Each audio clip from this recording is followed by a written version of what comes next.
In this episode of The Tripod. Do you know what I mean? That's it. He just documented that moment. Now, right? Leave me finish. Now, was that fine art? Is that a fine art photograph? No, that's not a fine art photograph. But that's Okay, that's hang just on. Okay. Whoa. Welcome to The Tripod. Hello and welcome to episode 37 of The Tripod. My name is Ronan HD, and as always I am joined by the lovely Kevin Hennessy and the even lovelier Sean O'Riordan. What do you mean even lovelier? He's also the youngest host of this podcast. Look at him, like. Look at the new light fair he enough. has, and he's using He looks delectable. high def webcam. It's a bit of facial hair Glowing. going on. Glowing. Yeah, the receding hairline looks absolutely phenomenal. But it's the moment. type of receding hairline you could chew on for weeks. It's just divine. Jesus Christ. The beard is looking well, Sean. By the way, like, Thank you. Smouldering. Yes.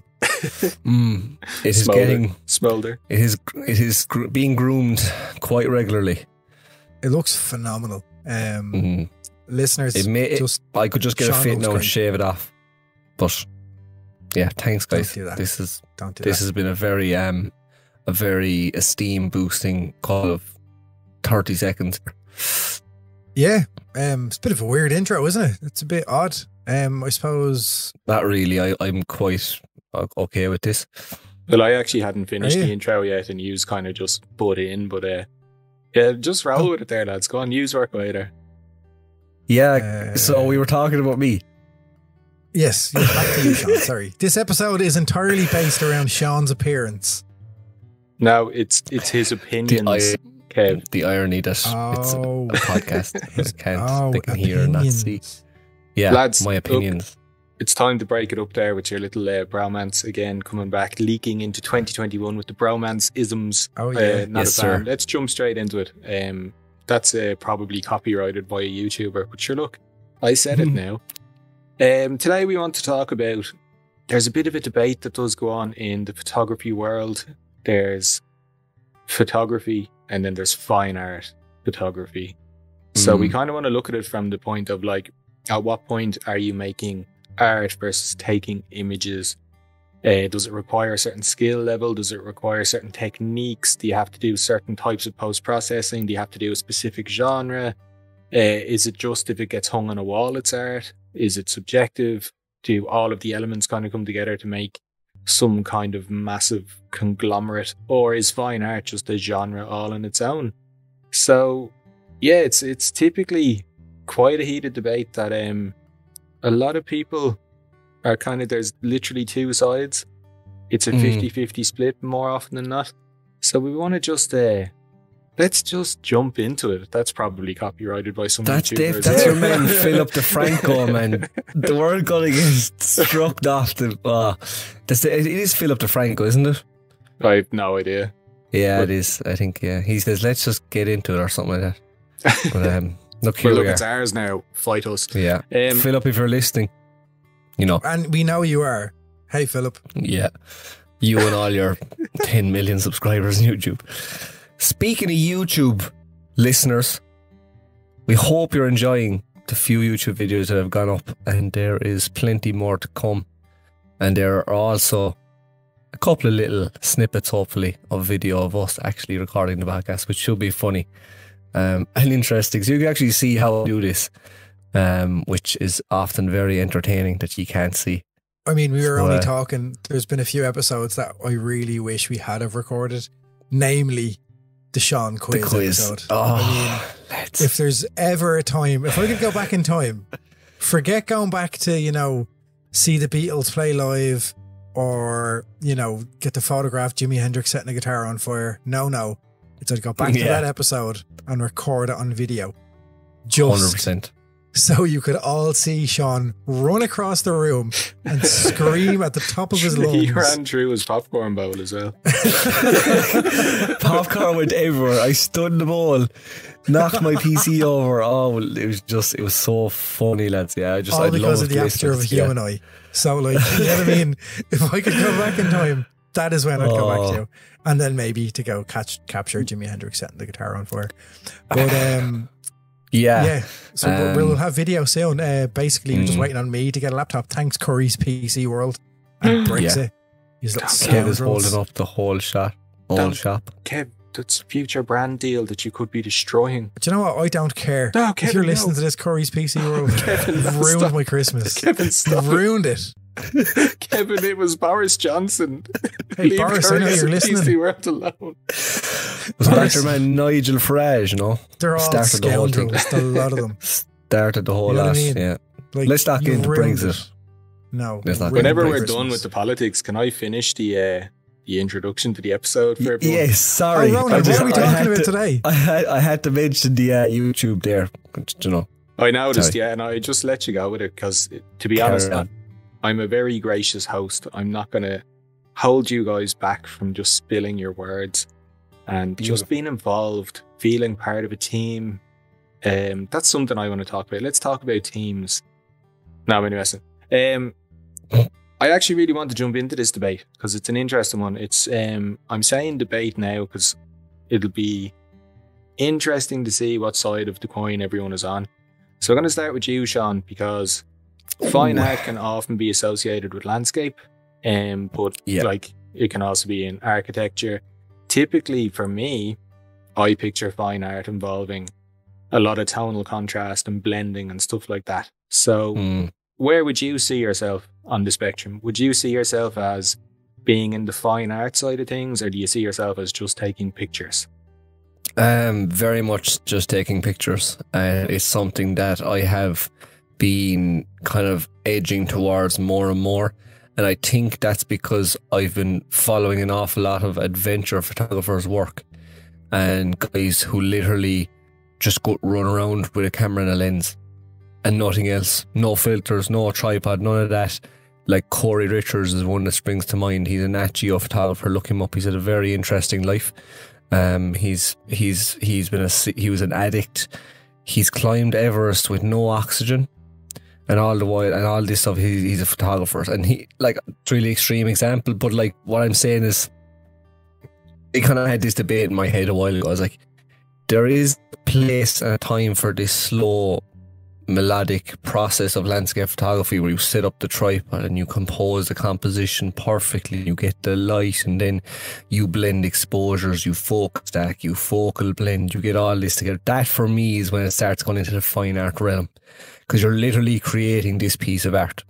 Do you know what I mean? Yeah, that makes sense. Yeah. But I get so much satisfaction from run and gun shooting. Just literally, when we're out hiking, I have my camera clipped onto my peak design of my strap, and I have my 24-70, and I'm just picking out compositions, bang, firing off a shot, and literally documenting the landscape. I'm not capturing and documenting. Maybe there could be two different things. I'm documenting it from a sense that I'm just creating like a memory of that day. Do you know what I mean? Yeah, I get you. Yeah. That's kind of where I stand at it. It's interesting that you mentioned the tripod and stuff, because I've said recently, and I always say on my workshops, like people who pop the tripod out, they've instantly cut off all other compositions, and they're just making life more difficult on themselves, really. So to incorporate the word documentary into landscape photography and free yourself from the whole, like, it's just considered normal now that you should use a tripod. So to free yourself from the confines of a tripod, I think it really shows in your work. And especially the day we met up in Wicklow there, like, your tripod didn't leave your bag. No. Bar one shot, I think. But other than that, it was just, I was doing the same, because it's liberating in a way. Yeah. To, as you say, to use documentary style photography. Yeah. But it's like, I think that documentary style photography is more fine art because you find more obscure, maybe would be the word, but you're finding more different compositions as opposed to lamming your tripod up and sticking to one. So it's like, where is the line drawn? Do you know what I mean? Yeah. The only time my tripod came out that day is when we went up to the waterfall and I shot the waterfall, and that shot has gone in the bin. I hated it. Just disgusting, just bleh. And I think it's because I've seen it so many times before, so I didn't like that shot. There was no light. But like, yeah, when we were roaming around in the mountains, I was just there with my 24-70 again, just picking out compositions, shooting trees. And the thing is, like, with modern day sensors, it's all dynamic range is that good that if you shoot a reasonably balanced exposure, you can pull back highlights and you can increase shadows without any degradation in the image. Do you know what I mean? It's like, forget about getting the photo pin sharp from front to back. Like, do you know what I mean? Stop getting hung up on these details. You know, stop getting every ounce of dynamic range. Like, if you just walk around your camera and take photos and enjoy the process, like, and where is the line drawn? I don't know, to be honest. Is it because on social media now we see all these majestic pieces of landscape art that a lot of them, like, if I have Max Rives tutorials, and like, you should see the post-processing that he does. He's a phenomenal photographer, but like, everything is focal blended, stacked, different layers of light. Do you know what I mean? Each like subject of the image, you could have multiple trees, mountains, everything. They're all individually edited. Like, do you know, that's where it's getting into the realm of fine art for me, and that's not what I want. That's not what I want to do. Like, I'd love to be an adventure photographer. Where, like, Conor McDonald is a prime example. Conor's work is purely just capturing the moment. Do you know what I mean? There won't be a lot of post-processing into that.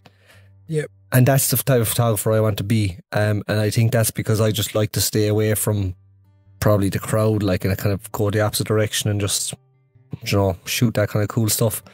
So, like, for me, so you know, interesting, like, it's like 9 times out of 10, if I'm out shooting, it's there's no tripod, there's no setting up. I don't really have time for that, because I'm like it's like a crime of opportunity almost, you know, so to speak. But for me, photography is art, and all photography is art because art is how it's like defined in someone else's brain. You know, like, someone can look at a photo and see that as the most wonderful piece of art they've ever seen, and it could be a photograph of a pint of Guinness. You know, like, but it's a piece of work. And you've created that piece of work, which means you've created that art. I mean, even if you look back at, like, if you talk about, let's say, street photography, you'd never see a tripod on the street. You'd never see a tripod. Yeah. You know, you'd never see someone setting up a tripod, planning a shot. Maybe not planning a shot. Like, you can, you know, create a space and you know, see a composition in your head and wait for maybe someone to walk into that space. Like Richie Hogan is phenomenal at that, by the way. But a lot of that for me is pure art. Like, that's absolutely glorious. And that, you know, street photography is very, very on the go, you know? So, like, I think it definitely, you know, falls into, like, it's almost like the eye of the beholder type of thing. Like, beauty in the eye of the beholder. I think art is also in the eye of the beholder, because, you know, you could look at something and deem it not particularly nice, but to someone else it could be the purest form of art they've ever seen. See, this is really interesting now, because what we've ascertained by dissecting this, and now I must say I'm trying to stay kind of open-minded so we can try and get to a definitive answer throughout this discussion, because it is a really interesting topic. But so far, it's like, there's no such thing as fine art street photography, but Kevin would see it as an art. Landscape photography in general isn't considered fine art. So it brings you back to the question, like, is it the extra work and the post-processing and the blending and all this that makes it fine art? Or is fine art just a label to separate good from bad? Or, do you know what I mean? Like, it is kind of... Yeah. I know the guest we had on, Rachel Tallybart, has said on other podcasts and our own that she's kind of like, I don't like the word fine art. So she's on that side of the debate. So, yeah, like, do you think it's just a label? Do you think it's to do with the work? I think it's a label. I genuinely do. Yeah. Because, like, if you look at, like, fine art, generally speaking, a picture of fine art photography shot, like, in your head, what do you picture? Generally speaking, what would you picture? For something that I would like to hang on my wall. Yeah, but it's for me, it's almost minimalistic. You know, it's black and white, lots of tonal contrast, black and white, or very contrasty. yeah, it's and like for me, that's what I always picture when someone says fine art. That's exactly what I picture in my head. It's just landscape photography. If it's taken, if it's taken in the landscape, it's just landscape photography. If for you me, want, anyway.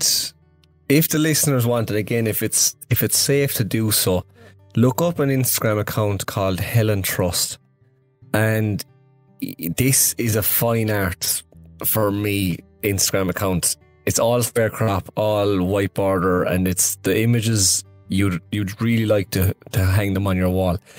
Like, I actually called Rachel Tallybert's work fine art during the podcast, and then she came out later and said she didn't like her. I was like, oh no, I don't know what to do. But Scarlet for you. I'd like to hang her photographs on my wall as well. Yeah, but then again, I'd like to hang, a lot of like any like I'd like to hang your photography on my wall. 90% of the photographs I take, Kevin, I wouldn't, and I know they wouldn't look well on a wall. Do you know what I mean? Like, now we're kind of seeing, now this is the thing, now we're going to the discussion of what would look good on a wall. Ronan, before we go down that rabbit hole, coming back to you actually read my mind. For me, the stage where it goes in, how am I going to say this now? Use your words, Sean. The point at which it goes into the fine art realm is the post-processing stage. That's what I wanted. You believe in that? In post-processing, yes, it's transformed into a fine art image, I think. You see, I was thinking this because my instant, as Kev said there, like, what do you think of when you think fine art? I instantly think black and white, loads of tonal contrast, long exposure. I'm actually picturing Ronan, like shots of the that Titanic shot building. of the tree that you posted. I think it was for my competitions back in May or March or whatever. Yeah, the tree, really thin tree. That is fine art in my head. Like, if I picture fine art, that's the kind of shots that I picture. Do you reckon? It's a long Yeah, exposure, I'd very be the minimal, same. Yeah, black and white. Wispy clouds, all of that, the whole 9 yards. And for me, in my head, that's what I picture as fine art. But if you take away the fine word and just think of, photography as an art form, then I think every single one of us are artists in our own respect and manner. Yeah, I get you. Yeah. Yeah, it could be seen that's a matter of personal preference. Like, you could easily say that, yeah, every single person who picks up a camera is an artist because they're creating a photograph. Do you know what I mean? Well, I mean, like, at the very basic level of the word, if you're creating anything, like, you're technically an artist. I don't think I'd have the balls to call myself an artist, but yeah, if anyone else wants to call me an artist, look, by all means, go ahead.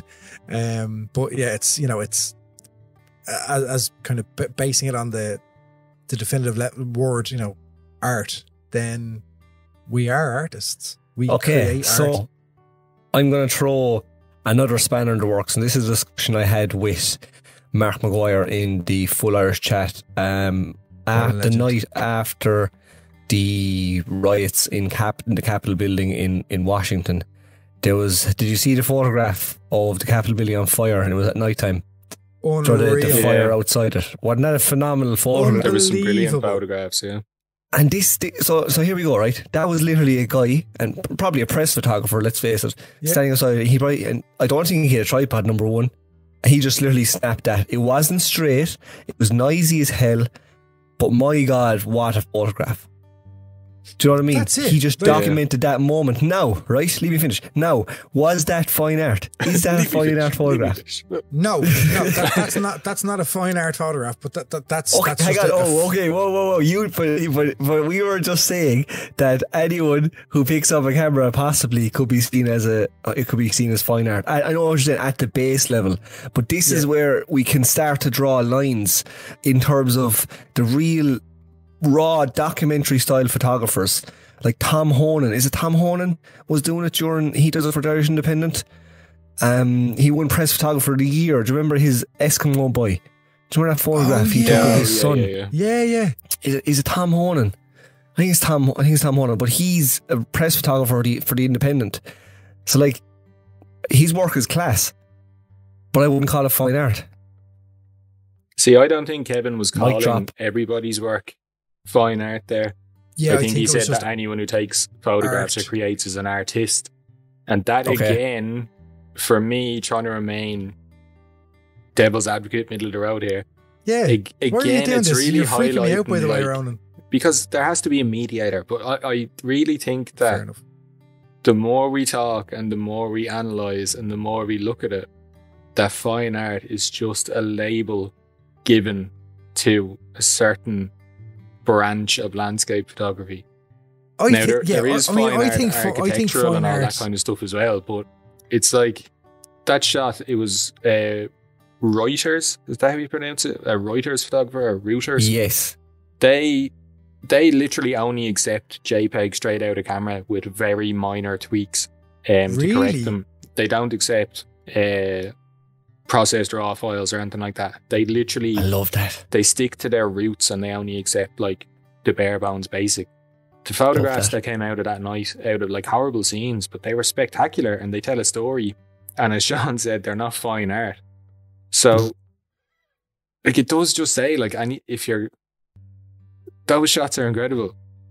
But a photograph of a lake that's been blurred out with a 15 stop and some black and white edit, like, that's fine art. Yeah. It's mad. I agree with you on the black and white, because that's something actually I tried last year. I shot a building in Berlin and I'd done a real, Oh, yes.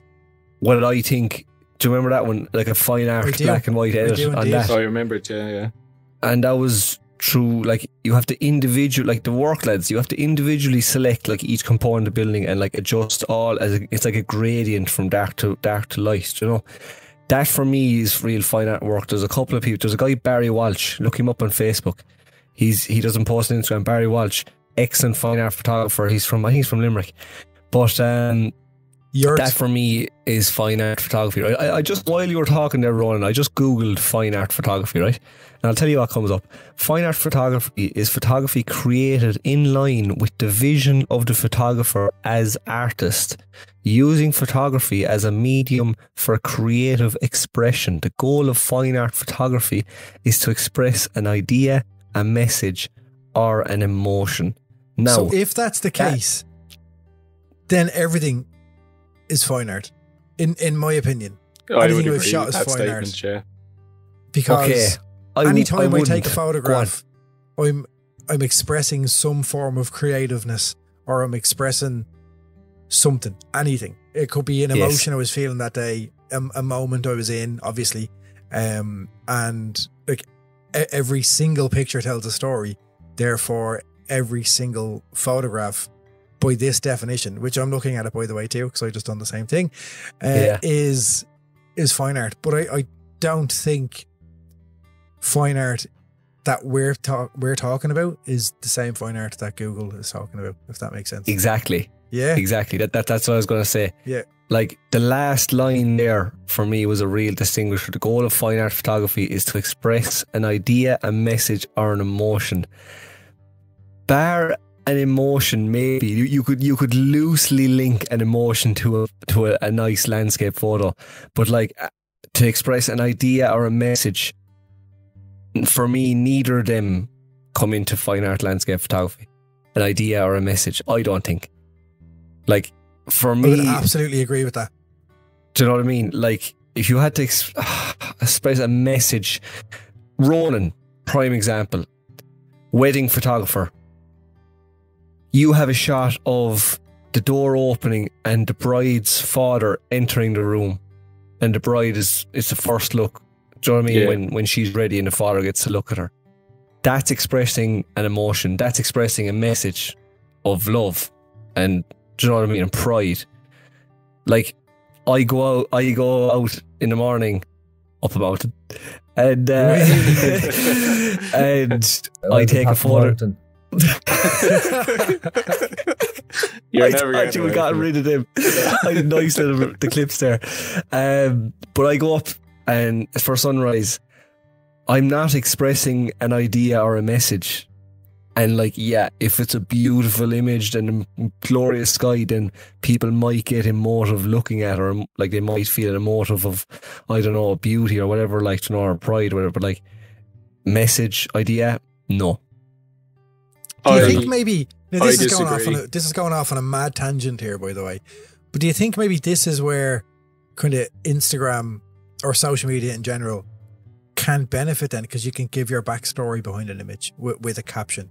You can do the same in a gallery though, and I disagree with what Sean has said there, because in a way, I'd like, by the definition of fine art photographer, I'm like, well then I'm a fine art photographer, because I've stopped. I said it to you when we went out in Wicklow. I said I'm looking for prints, not postcards now.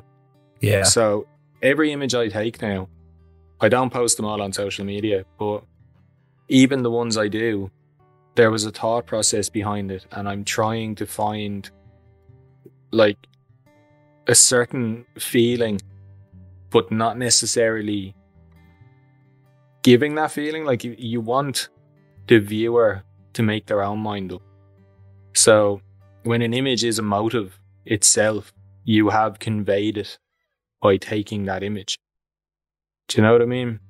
I don't think you necessarily have to put the emotion into the photograph. You are taking a photograph for the viewer to interpret.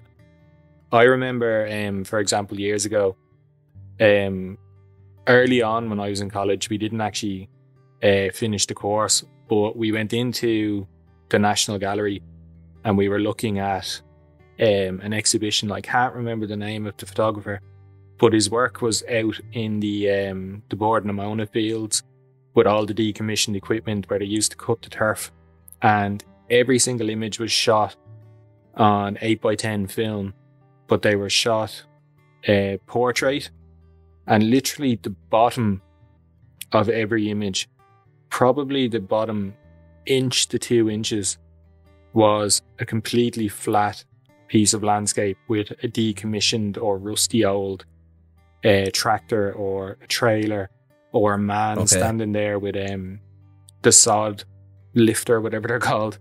But the rest of it was just pure negative sky. But when you looked at those images, like you looked at the one where it's just a barren landscape and there's a man standing there with a pitchfork or whatever, and like you feel what the man is feeling because of all the negative space with the sky and stuff. So you draw your own inspiration from the photograph. Do you know what I mean? Absolutely. That's where I think the emotion comes into it. Yeah, I think like of the three things that, let's say, fine art is supposed to, invoke into people: an idea, a message, or an emotion. I think every single photograph would portray one of those three. Yeah, I'd agree with that. Yeah. And I think, maybe if maybe if you get all three of those, then maybe that's exactly what fine art is. If you get all three of those into one photograph, maybe that's the sweet spot for the fine art. Because, like, I don't know, like, I think any photograph can definitely portray an idea, because you've had the idea to take that shot. You know what I mean? So that's fine. A message, I think, if you can get a message behind your photo, you're onto a winner. Because I don't think every shot has a message. I think, because obviously, look, certain genres, like, I think landscape photography, it's very hard to get a message across. If you look at landscape photography, like, it's you're capturing beautiful scenes, and it may invoke an emotional response from people, but I don't think you're going to get a message across. You'll get your idea across, you'll get your emotion maybe across, but you're not going to get a message across, I don't believe, with landscape photography.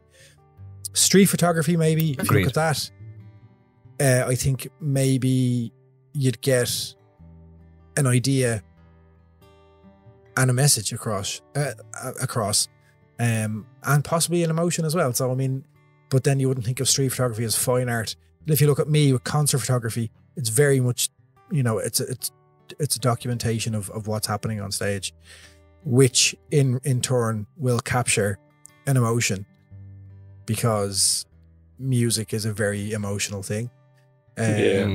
Not so much an idea, because it's it's someone's idea, I suppose. If you look at it that way, it's the artist's idea or the stage creator's idea. And then let's say like portrait. Okay, if you look at portrait photography, that's not really. Would you say there's a message behind portrait photography? You know, so it's a very odd one. I think it's a very strange one. I think their portraits can be made quite impactful because the human facial expression can tell so many different stories, and that opens it up to so many different interpretations. Yeah. And the human eyes as well tell a lot. The eyes don't lie, isn't that right? The eyes don't lie. Shout out to Stuart Hayes for giving us this doozy of a topic. I mean, Stuart was saying, when does photography go from making images to making art? And does it require a certain level of like technical knowledge or experience? Do you know what makes a photo art? Is it all subjective, or do certain elements in the image make it more arty? That's what Stuart's kind of input was into it. I mean, does it require a certain level of technical knowledge or experience? Yes, absolutely, I think. See, I don't think it does. Like, I really don't. No, a beginner who's just picked up a camera. No, because if you think about it, Sean, like anyone, like someone can look at a photograph that you've taken in the first day that you had your camera, and it could be the most beautiful thing they've ever seen. Because in their head, it is the most beautiful thing they've ever seen. Yeah. You okay. Know? Like, so I remember, like yeah. I've posted photos before. I had a comment yesterday on one of my posts, and it was like, "That's one of the most beautiful photographs I've ever seen." And it was grand. Like, it's a nice photo. Don't get me wrong. And I was like, "Is this person taking the piss or what?" Like, you know, I was like, "Is this like what?" But then I was thinking, it's like, do you know, maybe this person, maybe to this person, this is one of the most beautiful things they've ever seen. You know, because like I could look at something and go, "That is absolutely amazing," and Sean could look at it and go, "That's nice." You know, like that's grand.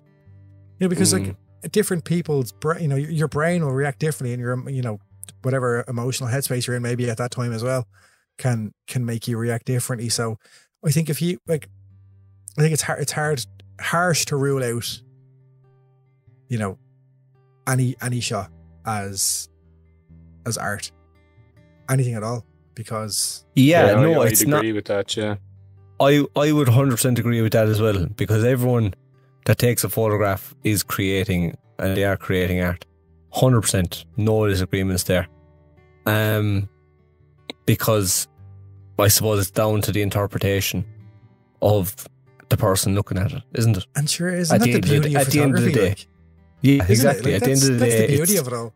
In saying it's all that, about though, how people interpret it. But yeah, go on. My mind has been opened here a little bit. I'm beginning to think that, like, there is a way to convey emotion and to send a message through your imagery. And I literally do it for a living. Like, from the start of my day, I'm looking for who's who. On a wedding, I'm looking for who's who. What's my narrative going to be? And always the emotion is love and happiness that I'm trying to capture. So I'm literally thinking with every image, like, how will this fit with what we had in the morning? I'd have to actually get my gallery up off a wedding to show you what I mean, but I try and connect the photos from the morning to the photos at the first dance, so that they consistently tell the story the whole way through the day. And in my own opinion, I think I do it very well. It's something that a lot of my reviews say, Agreed. and a lot of the feedback I get says. Yeah. So that is something that I'm consciously deciding to do. And I actually feel that sometimes my photographs suffer as a result, because I'll take a photograph that isn't visually appealing or aesthetically appealing to the outside viewer, but to the couple, because they were there and they lived the moment, it will mean everything, because they remember that emotion. Do you know what I mean? Yeah. And as part of the collective, it fits with the narrative. Yeah. Yeah. As opposed to if you were to say say I deliver 700 photographs to a couple and you were to come along and skim through the 700, I guarantee you'd be like, these are fairly basic. They're not great or whatever. Disagree, bar one or two. But okay. No, but you know what I mean? They wouldn't have the same impact on an outside viewer as they would to that couple or their friends and family who were there, who felt the emotion. That's what I'm trying to capture. Like, yeah, absolutely. Yeah, because it, like, there's no context there for that person viewing those images. Do you know what I mean? But if it was their wedding day, well, then they would see. Now, having said that though, Ronan, everyone can appreciate a beautiful, like, first look photograph, or, you know, like the mother of the bride crying, you know, the tears, like everyone can appreciate those photos and those moments captured. I thought I had a clear standpoint on this before I sat down to record this podcast. And now I'm just, for me, like, I think it's because I'm half bored, right? I'm half bored of the whole slow, again, process of landscape photography where you're just setting everything up and composing down to the millimeter. Do you know what I mean?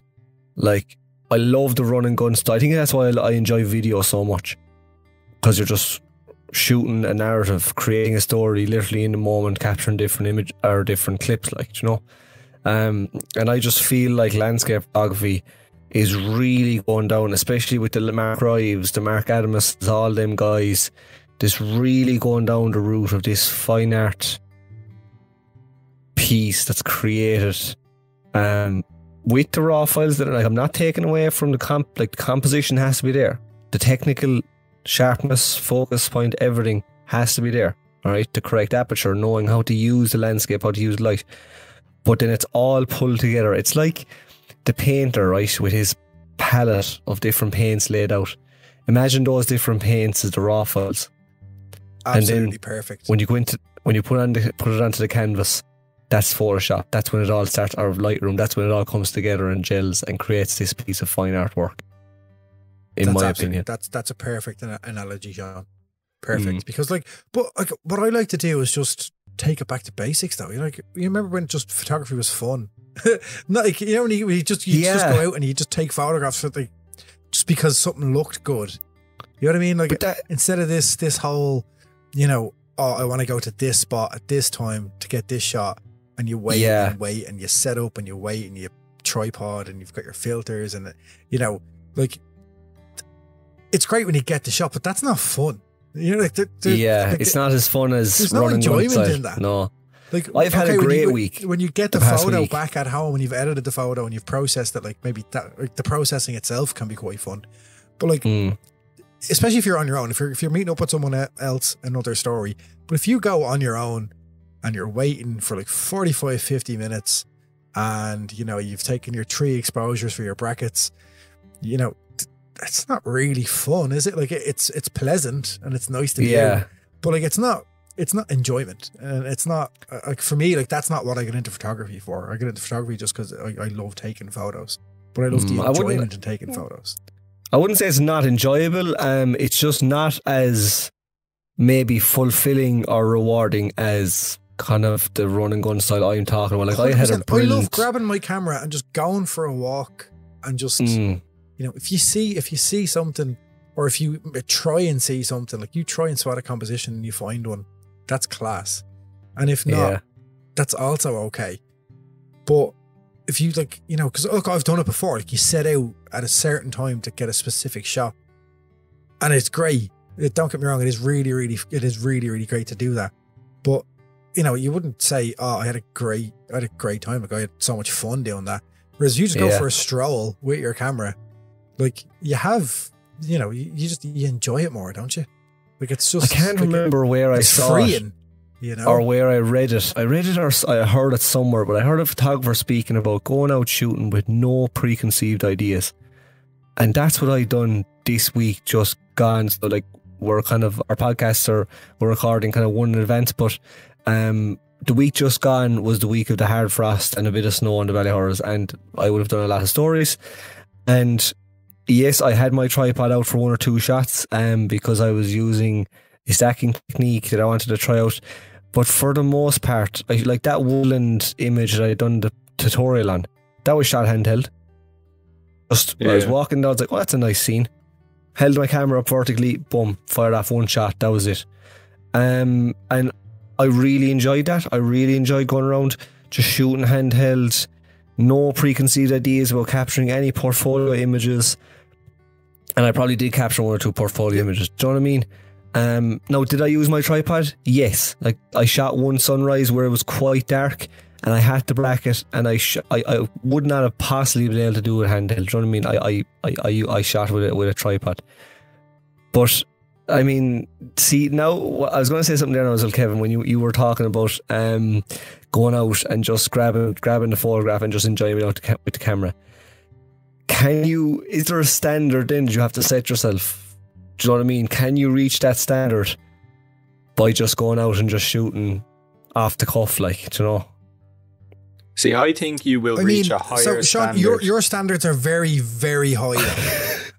I mean, as in, I think your standards are almost... trying to come in for the last 10 minutes. Sorry, Ronan, I'll let you in now. I'll let you in now in a second. I didn't want to be part of this podcast anyway.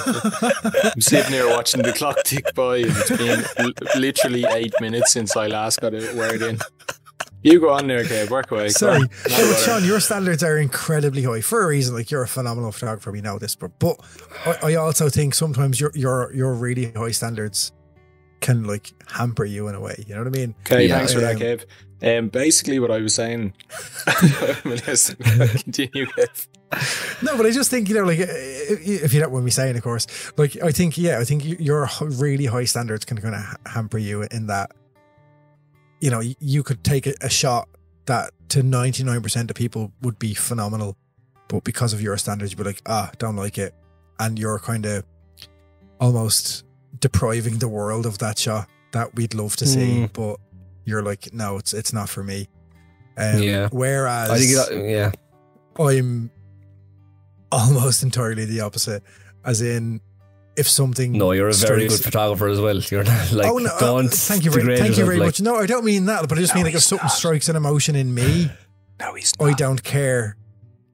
Yeah. Not that I don't care what anyone else thinks, but I'm just like, well, I really like it.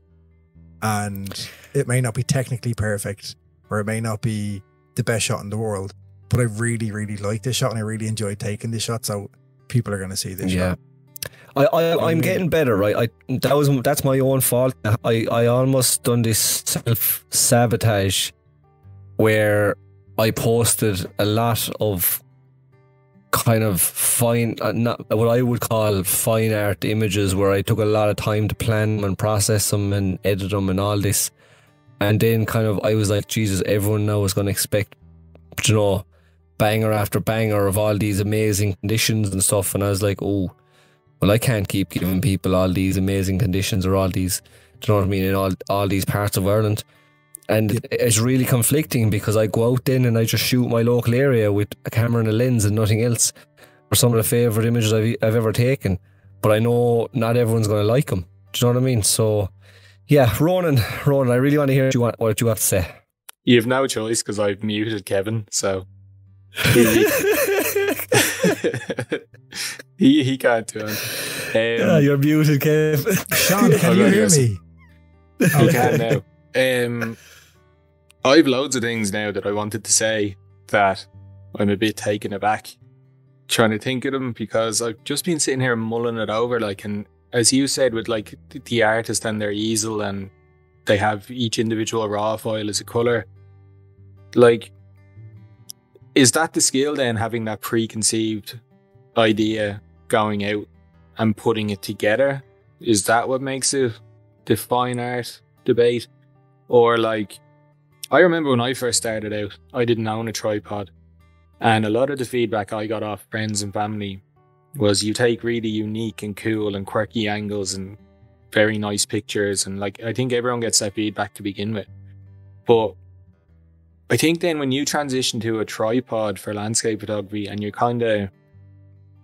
take that as the accepted standard practice, I think it sets you back, especially if you're, as I keep saying, I say it all the time, if you pop the legs up full and just throw the tripod down. I think to transition back to this run and gun, as you say, Sean, it opens up so many more compositions. Like Anna the other day, or probably 2 weeks ago by the time this comes out, but she went up the Wicklow Mountains and she kind of knew the location she wanted to go to. But when she came back, she messaged me and said she wasn't happy with any of the shots. But she sent them on to me and I looked at them and they were all popular places, but really unique angles. And I think because she didn't have a preconceived idea, she's immediately writing off her shots because she has seen what everyone else does there. Do you know what I mean? Whereas I looked at her images and I was like, that's so refreshing. And you could process them up. Not even with any stretch of like amazing processing, but you could just tidy them up and they'd be really, really nice. Yeah. So it's like, that's the other question then. Like, what if you have a fine art photographer who has a preconceived idea, who goes out into the field to put this together, doesn't get the conditions they want, but then merge all of these files together and create like something entirely different that wasn't their vision? Is that still fine art or is it a mistake? Do you know what I mean? I would still call that fine art. A happy accident.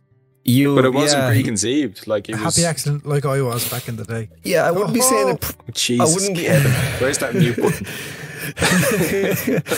I wouldn't be necessarily like preconceived ideas. Yes, I think they do come into fine art photography. Fine art photography for me is about the look. It's about the look of something, and that's why I mentioned Helen Trust's Instagram profile. If Mark O'Brien, I know, is a big fan of Helen Trust. Her work is just so pleasing to the eye to look at. Ronan, you touched on something there now, and this is probably delaying slightly off topic and going on a rabbit hole, but look, here we are. This is the tripod. When you mentioned about not starting out with a tripod and then transitioning into a tripod, and you kind of saying that, like, if you have it's like you go on Google starting out in landscape photography, and more than likely they're going to have a list of equipment. And the first one is tripod, yeah. A tripod. Do you know what I mean? They'll probably have a tripod, a wide angle lens, and they'll recommend either a full frame or a crop sensor camera or whatever, right?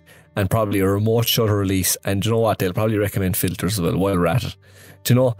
And straight away, someone who knows nothing about photography goes down to their local camera shop and they buys all this stuff. Right, lovely. Where am I going next? They Google how to take a photograph of the sea. An article pops up, set up your camera, put your horizon the top or the bottom third, put on your 4-stop filter, set your shutter speed to 2 seconds, bang, aperture f16, away you go. And I relate this to the rote learning that we all done for our leaving certain school exam. We remembered everything, but we had no understanding of what it actually meant. You had no idea why you were doing it, but you were just following all the steps or following the curriculum. Yeah, when you were asked a question that didn't actually then align with what you had memorized, you were like, oh, you know what I'm going to say. Do you know what I mean? Oh, crap. And I was on top of so you take, I call these like a learned photographer. So then you take that photographer and you put them into a different situation, like, okay, create an image. And I know we all go through this at the beginning, but like, you can't learn these methods. What you're saying, if you don't give someone that tripod, you give them a camera and just leave them out, what are they going to do? Well, they're going to make loads of mistakes. Brilliant.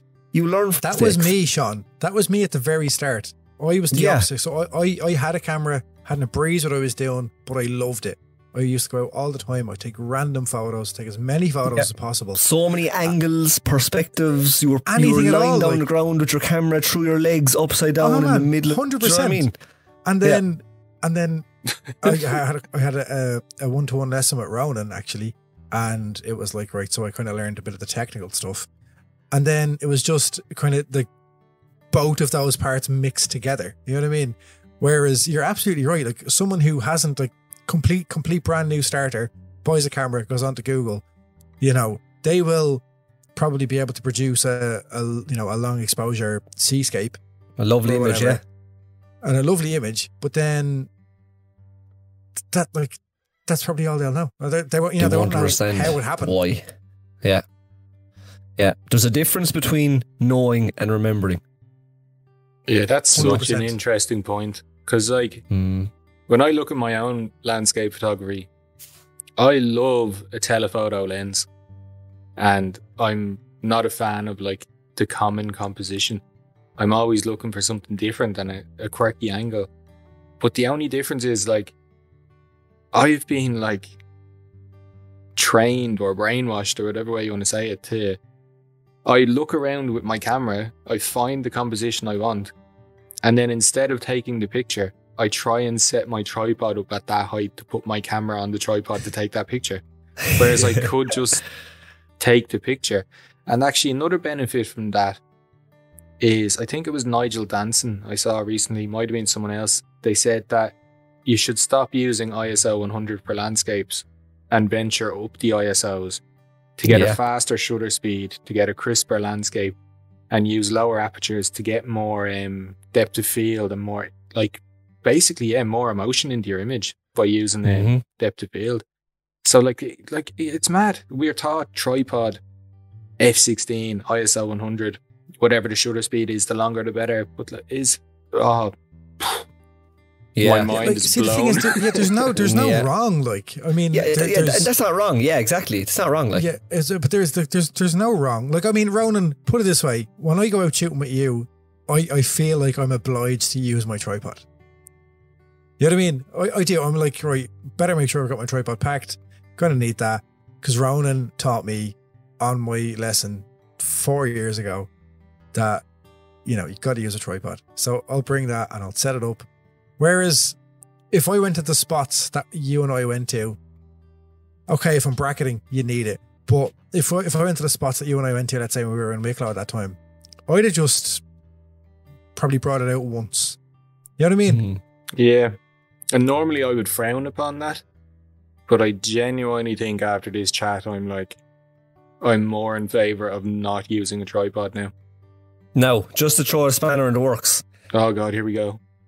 Landscape photographers, a lot of the time, as everyone knows, we shoot during the golden hours of the day, and we shoot pre-sunrise and post-sunset when often light is fading, and if you do want to bracket exposures, you have to, and you know, they have to be some way aligned. Even with the best IBIS now in the world, in cameras, they still require alignment. You're not going to keep your hand steady between frames. And also, are you going to trust your camera to stay sharp, or your hand to stay steady so you can have a sharp exposure at 1/10 of a second? I don't know. Maybe that's where you do what Nigel was talking about and bring up your ISO. For that woodland winter image that I shot, I was at ISO 800 just so I could get a shutter speed of like 1/120, I think, or something, just to keep it sharp. So, I mean, if you're a landscape photographer that you're always shooting in those low light hours, I mean, take astrophotography out of it. I love astrophotography, so obviously I will always use a tripod then. You have to. But can you manage as a landscape photographer without a tripod other than astro? I think there's times when it's needed. Absolutely. I mean, look, there are definitely times when a tripod is needed. If you're doing any form of long exposure. Kevin, you weren't even there. You actually got up to chase your dog, I think. And I was listening to Sean's point, and I was like, I can't wait to respond to this. I have a really good point to come back with. And then out of nowhere, you just sit down and start answering the question. Yeah, but I answered it right, didn't I? You find like the most mental ways to just jump in and interrupt. Go on, finish your point. Go on. It was perfect. Because I know exactly. Oh, go on, Ronan. No, go on, Kevin. Yeah, no, apologies. This is the Kevin show. Go the ahead, Kevin Ronan. pod. No, I can't even remember my point now because it was. It was about tripods for reappear landscape into the photographers. camera and sit down. Go, Ronan. I was talking about, can landscape photographers get away without using a tripod, because we shoot pre-sunrise and post-sunset and low light, and if you want exposure blend and focus stack and this and that. Can we manage without the tripod? Bar astro photography, and some landscape photographers may never ever shoot astro photography, so that's probably out of the question. So can we manage without one?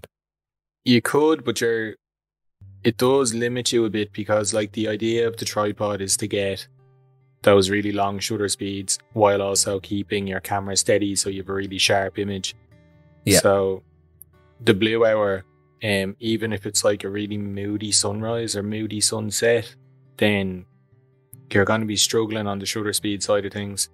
You could ramp your shutter speed up, but like then your ISO is going up.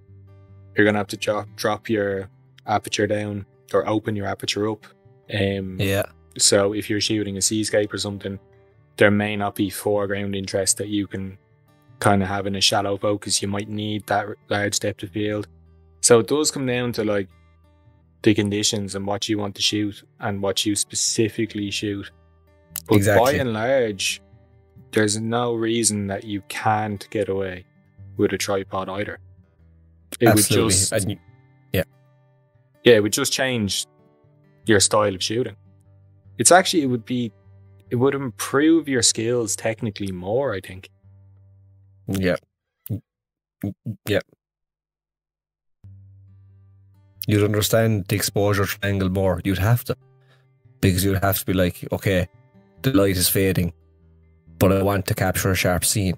So I'm shooting at 24mm, so I need at least a shutter speed of 1:60, we'll say.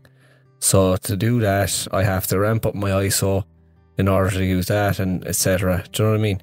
So it would enable you to understand the exposure triangle a bit more. And you hit the nail. Yeah, you hit the nail on the head when you said that it comes down to what you shoot and the style you shoot. And I think it's because I'm very much, even though I love Jimmy McIntyre, I've been doing a lot of and I never watch photography videos on YouTube, which is ironic because I enjoy making them for YouTube, but I never watch them. And I've been watching adventure photographers work and stuff, and Chris Hare Walker and Corey Richards and them, and it's just so cool. And I think that's why, like, and that style of run and gun just works for them, do you know? But when I look at my work and I go down through all my portfolio and I'm looking at the walls here right now, there isn't the hope I would have been able to create some of them images without a tripod. Do you know? And it's so conflicting. It's like this dirty piece of equipment I don't want to use, but I have to. Do you know? Yeah, it's a necessary evil, like car insurance, I think. You know what I mean? I think every photographer, especially landscape photographer, needs to have a tripod. But yeah, I just don't think you need to bring it with you all the time. You don't need to take it out for every single shot you plan on taking.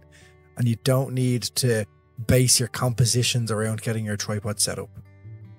Because you're going to restrict yourself. You're going to block off a lot of things. And really, I think all you need to do is find your shot, set up your tripod, if that's the way you want to do it. But you don't need to. Just take the shot and have fun. This has been a phenomenal chat. It's I think going into this episode, none of us really appreciated the topic. I think we did appreciate the topic, but we didn't see this coming. That was a really deep dive.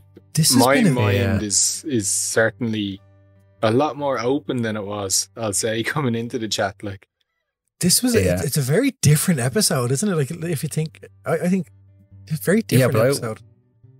For me, I love this. Like, I listen to, I said this to you before, and I listen to a lot of Joe Rogan and his style and the way he just riffs with his guests, and none of it is scripted, and they could go from Billy to Jack, like, do you know what I mean? Any sort of a topic.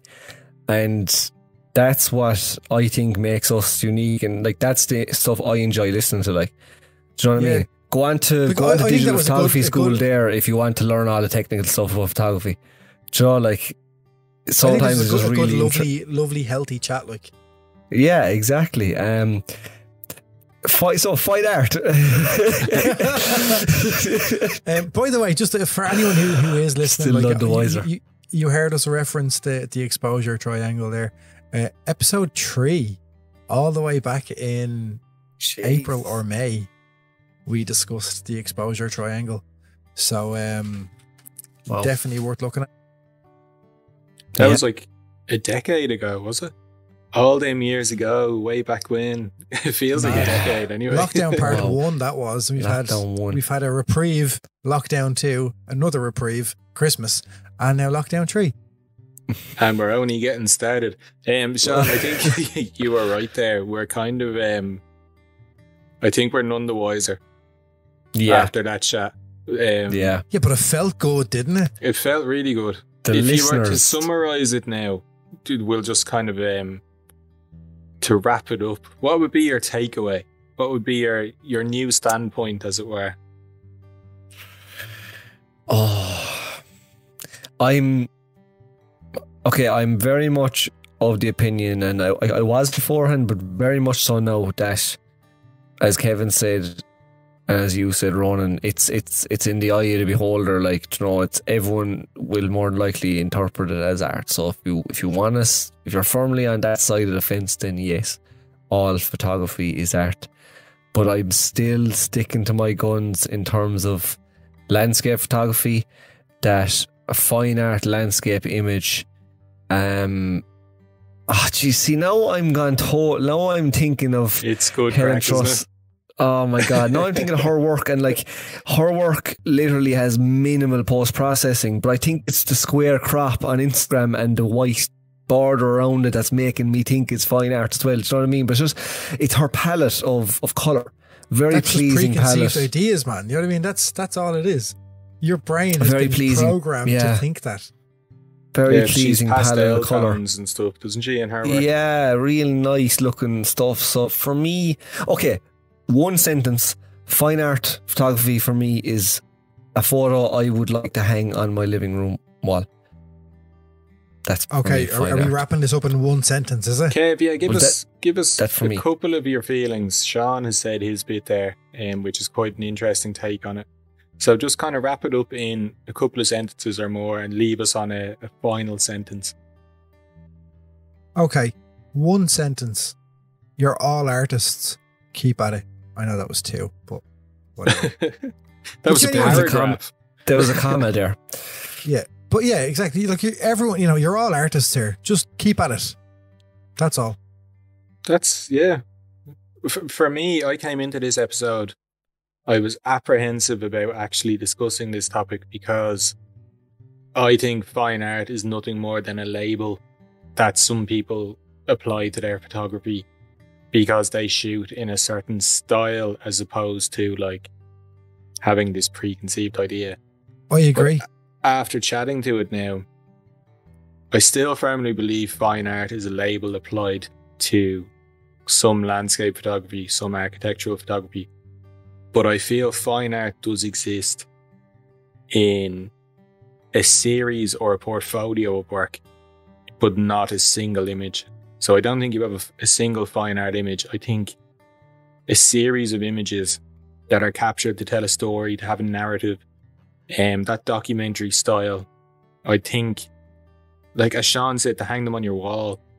If you had a really nice oak tree trunk photographed at 70 millimeters, and then in that tree trunk there was mushrooms, a squirrel, and some leaves, and they were kind of photographed separately as a group of photographs to hang on your wall, printed at different sizes, they would look really, really nice. You'd have like 3 little square photographs and then the one large rectangle photograph. Yeah. I don't think one big rectangle photograph of a tree that's been shot in black and white is a fine art image for me. I think it has to be a series. That's where I'm at now. Yeah. If any listener goes onto YouTube and Google or type in fine art black and white photography, guarantee it'll all come up. That all architectural stuff, real tonal contrast work, and that seems to be the go for black and white. But Ronan, that's an interesting topic, and we won't delve any more into it. But that is an interesting take. The group of photos as opposed to one singular. Love to hear what the listeners think of this. Surely there is opinions on this. Like, there has to be. Yeah. I really, really, really, really want to hear everybody's feedback on this episode. I hope you did last to the end. I hope it was a bit different from the norm, but I hope you enjoyed it as much as we've enjoyed having the chat here. The three of us are kind of reeling a little bit because we're like, wow, that was a really open and insightful chat. We'll leave it there. Thank you again for listening. This has been episode 37 of The Tripod. As always, if you want to support us on Patreon, you can head over in the description below or the show notes below. You can find our Patreon. Our Facebook group is really active, great to join. Our Instagram is possibly where we're the most active, and give us some support on Twitter because we're not very good at it, but we love it. So once again, from myself, Sean and Kevin, thanks for listening, and we'll see you next Tuesday. Thank you for tuning in to another episode of The Tripod. If you'd like to support us, please visit our Patreon. And don't forget, folks, we do have all social media platforms, Instagram, Twitter and Facebook, and you can join us in our deadly Facebook community group as well. And please leave a review. Reviews help, so leave a review. Yurt.